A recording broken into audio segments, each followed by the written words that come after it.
칙곡의 그리스 신화. 오늘은 오르페우스와 에우리디케의 이야기를 살펴보겠습니다. 오르페우스와 에우리디케.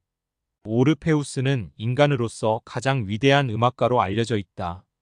그의 음악은 누구도 할 수 없는 그런 경지에 도달해 있었다. 그가 하프를 켜며 노래를 하면 그의 아름다운 음악에 심취되어 자연도 숨쉬는 것을 잊은 채 깊은 정적이 온 누리를 감쌌다고 한다.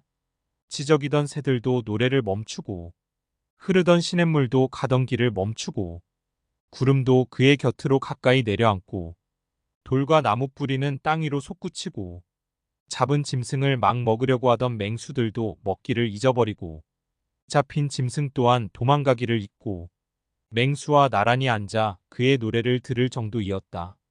오르페우스의 어머니는 9명의 뮤즈 중에서 서사시를 가장 잘하며 또한 가장 아름답다고 알려진 칼리오페이고 그의 아버지는 태양의 신 아폴로이다. 리라는 아버지인 아폴로 신으로부터 받은 선물이다. 그가 리라를 켜며 노래하기 시작하면 사자, 염소, 양, 이리 같은 동물들과 뻐꾸기, 종달새, 독수리, 참새 같은 새들뿐만 아니라 참나무, 삼나무, 오동나무, 월계수나무들과 강, 시냇물은 물론이고 물가 주변에서 흩어져 있는 자갈들, 바위들도 모두 황홀경에 빠져서 그의 노래에 맞춰 흔들흔들하면서 춤을 추었다. 그래서 그는 이아손이 황금양털을 찾으러 가기 위하여 모집하였던 아르곤 배를 탄 영웅들 중에 한 사람이었기도 했다. 사이렌들의 음악에 홀려 배 아르곤이 파손되는 것을 막을 수 있으려면 사이렌들의 노래를 능가하는 그의 음악이 필요했기 때문이었다. 숲속에서 음악만을 사랑하던 오르페우스에게도 사랑이 찾아왔다. 에우리디케라는 님프를 열정적으로 사랑하게 되었다. 드디어 그들은 숲속의 님프들의 축복을 받으며 결혼했다.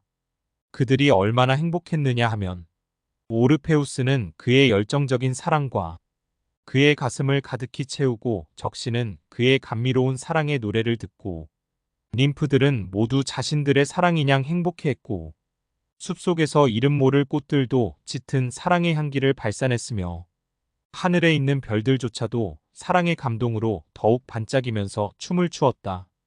그렇게 행복하기만 하던 그들에게 뜻밖의 불행이 닥쳐온다. 어느 날 에우리디케는 계곡을 홀로 거닐고 있었는데 그때 아리스티어스라는 목동이 그녀의 미에 감동되어 그녀에게 다가서는데 그녀는 자신을 해치려는 줄로 알고 달아나다가 풀숲에 있는 독사에게 물려 죽고 만다. 집에 없는 에우리디케를 찾으려 나갔던 오르페우스는 싸늘한 시체가 되어버린 그녀의 죽음을 알게 된 순간 그는 슬픔으로 미칠 듯했다.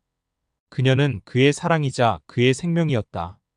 그는 리라를 끌어안고 그의 슬픔을 노래하니 그 노래를 듣는 산천초목이 모두 슬픔에 잠겨 눈물을 비오듯 흘리며 그를 위로해 주었다. 그렇게 밤낮으로 침식을 전폐하다시피 에우리디케를 그리워하던 그는 불현듯 번개불 같은 생각이 났다. 말 못하는 자연조차도 나의 노래에 이렇게 감동을 받는다면 나의 음악으로 에우리디케를 헤이디즈에게서 구해올 수 있지 않을까. 그렇게 마음먹은 그는 리라 하나만 메고는 아내를 찾아 지하의 끝에 있다는 어둠과 그림자들의 나라인 저승의 나라를 향해 멀고 먼 험난한 길을 내려가기 시작했다. 그는 에우리디케를 찾으려 지하 나라로 가는 동안 쉬지 않고 노래했다. 지하 세계의 신들이여, 당신들이 있는 이곳으로 우리를 생명 있는 자는 다 오게 마련입니다. 나의 말을 들어주십시오. 그것은 진실입니다. 제가 이곳에 온 것은 타르타로스의 비밀을 탐지하기 위한 것도 아니고 뱀과 같은 머리칼을 가지고 있는 머리가 세 개인 문지기 개와 힘을 겨루려는 것도 아닙니다. 저는 꽃다운 청춘의 독사에 물려 뜻하지 않은 죽음을 당한 제 아내를 찾으러 온 것입니다. 사랑이 저를 이곳으로 인도한 것입니다. 사랑은 지상에 거주하는 우리들을 지배하는 전능의 신일 뿐 아니라 옛말이 옳다면 이곳에서도 역시 그럴 것입니다. 저는 여기 공포로 가득한 곳, 침묵과 유령의 나라에 맹세하여 당신들에게 간청합니다.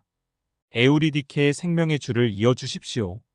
언젠가 우리들은 당신들이 있는 이곳으로 오게 마련이나 오직 일찍 오느냐 늦게 오느냐 하는 차이가 있을 따름입니다.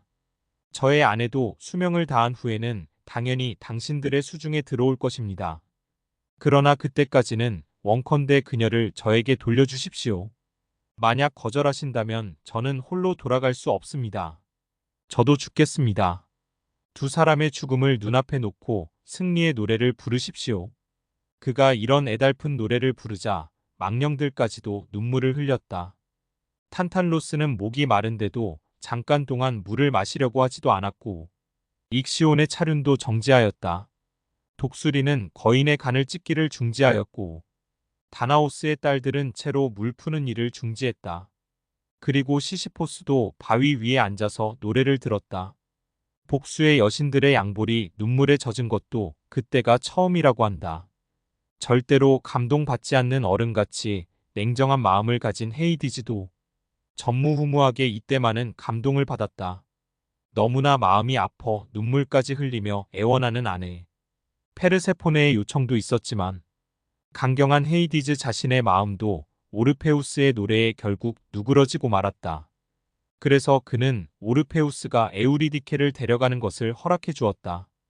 단 한 가지 조건이 있었는데 헤이디즈의 조건은 에우리디케를 데리고 갈 수는 있지만 어둠의 나라를 벗어나기 전까지는 절대 그녀를 돌아봐서는 안 된다는 조건이었다. 그 정도 조건이라면 식은 죽 먹기로 쉬운 일이라고 생각한 오르페우스는 헤이디즈와 페르세포네의 호의에 너무나 감사하면서 빛의 나라를 향해 당장 길을 떠났다. 처음에는 자신있게 길을 떠났는데 점점 시간이 흐르니 뒤따르는 에우리디케가 과연 그의 뒤를 따라오는지 돌아보고 확인할 수가 없으니 도통 알 수가 없었다. 길고 긴 저승의 나라를 되돌아 나오는 도중 내내 그의 신경은 온통 그의 뒤를 따라오는 에우리디케에게 쏠려 있었다. 발자국을 옮길 때마다 과연 아내가 따라오는지 희미한 기척 소리나마 들으려고 그는 귀를 바짝 세우고 당장이라도 고개를 돌려 확인하고 싶은 마음을 억누르며 가파르고 험난한 길을 따라갔다. 마침내 그는 어둠의 나라를 벗어나서 빛의 나라에 발을 디뎠다.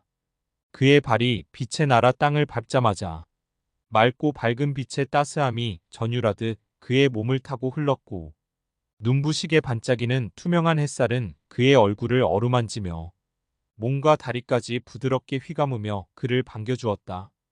드디어 성공했구나. 그는 너무나 기쁜 나머지 더 이상 생각할 겨를도 없이 따라오고 있을 사랑하는 아내를 보려고 고개를 돌려 뒤를 보았다.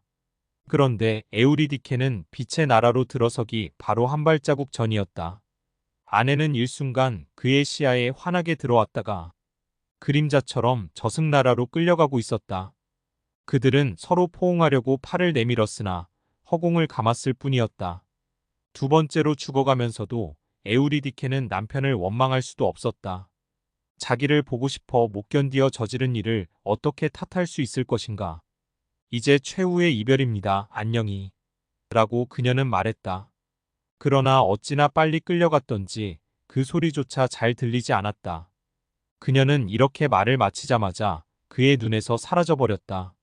연기가 공기 속에서 흐트러지면서 희미하게 사라지듯 그렇게 그녀의 자취는 공중에 머무는 듯 하더니 곧 어둠 속으로 미끄러지듯 그대로 빨려 들어가 버렸다. 그가 다시 정신을 차렸을 때는 너무 늦어버렸다. 저승의 문은 이미 굳게 닫혀버렸고 시커먼 저승의 강은 무섭게 흐르고 있었다. 뱃사공 카론도 더 이상 그를 배에 태워주지 않았다. 그는 아내를 두 번 잃은 슬픔을 겪어야 했다. 이번에는 정말로 영원히 아내를 잃어버렸다는 것을 그는 깨달았다. 그는 7달 동안을 울면서 리라를 뜯으며 슬픔의 노래를 불렀다. 그렇게 그는 남은 생애를 아무도 없는 들판과 계곡 속을 헤매며 아내를 잃은 슬픔을 노래하면서 여자와의 사랑을 부정하며 보냈다. 주변에서 일어나는 어떤 아름다운 사랑도 어떤 행복도 결혼도 굳어진 그의 마음을 예전의 따뜻한 마음으로 돌이키지 못했다. 그러던 어느 날 밤 그는 숲속에서 디오니소스의 의식을 받드는 광적인 여인들을 만나게 되었다. 미네드들은 여자를 멀리하는 그가 늘 못마땅했다. 그들은 처음에는 그에게 욕설과 함께 돌, 나뭇가지들을 던졌다. 그러나 그를 향해 날아오던 돌들과 나뭇가지들도 그를 다치게 하지 못했다.